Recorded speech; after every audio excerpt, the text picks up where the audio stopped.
pieces, run your knife hanggang dito. Hanggang dito ka na, tataas mo na gano'n.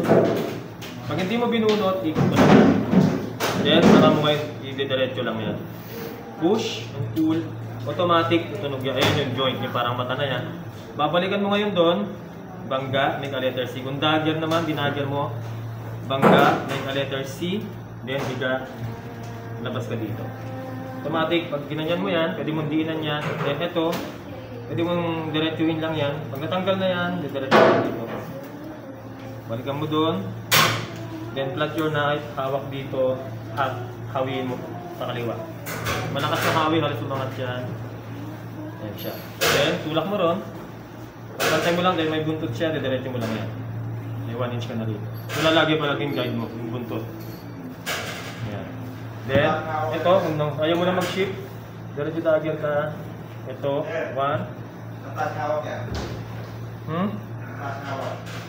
Ano?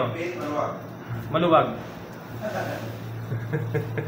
Usang lalayo yan. Ito, gaganon ka naman dito. Automatic. Dito ka na, gaganito ka na. Huwag mo get excited na umangat. Gaganon ka dito. Kasi umekis ka dito, umekis ka rin sa ilalim. Then, hawak mo na ganyan, angat mo. Pwede mong ilangat na ganyan. Then, pagtulak mo, tatak mo. Ito yung right side, Smith. Smith for life. Ayan. So, paulit-ulit lang naman yun. O, kaya naman, ulit-ulit. Kuha ulit doon.